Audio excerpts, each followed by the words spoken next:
In today's video, I'm going to teach you how to buy and sell stocks in Trading 212. If you're using the desktop or web version, start by opening Trading 212 and heading to the search bar. Type the name of the stock you're looking for, then click on it to open the stock's page. When you're ready to place an order, click Buy. You can choose to enter either the exact number of shares you want or the amount of money you'd like to invest, which is helpful if you're working with a specific budget. Once everything looks right, click Review Order, and then confirm to place it. By default, a market order buys instantly at the current price. This is the fastest and simplest option, and it's often best for beginners. Just remember that prices move in real time, so the final execution price may differ slightly from what you see on screen. If you want more control over the price you pay, use a limit order.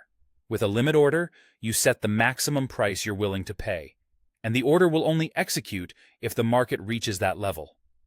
For example, if a stock is trading at $100, you could set a buy limit at $95. The order will only fill if the price drops to $95 or lower, helping you avoid paying more than you planned. When it's time to sell, go to your portfolio, click the stock you own, and select Sell. Enter how much you want to sell. Again, you can specify shares or an amount. Then click Review Order and Confirm. That's the official process on Trading 212. You have three main sell options. A market sell executes immediately at the current price, which is fast but can vary a bit due to live market movement. A limit sell is great for taking profits. You set a higher target price, and the shares sell only when the market reaches it.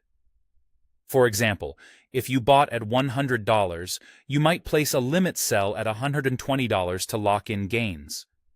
A stop sell, often called a stop loss, is designed to protect you on the downside. You set a lower price, and if the stock drops to that level, it sells automatically to limit bigger losses. Here's a simple illustration. Buy at $100. If the price rises to $120 and you sell, you make a $20 profit. If it falls to $90 and you sell, that's a $10 loss. A few final tips. You can sell anytime during market hours. You can sell partial shares. Prices can change slightly with market orders. And if you're using an invest account, you must own the stock before selling. Short selling isn't available there. That's it. Now you know how to buy and sell stocks in Trading 212 with confidence.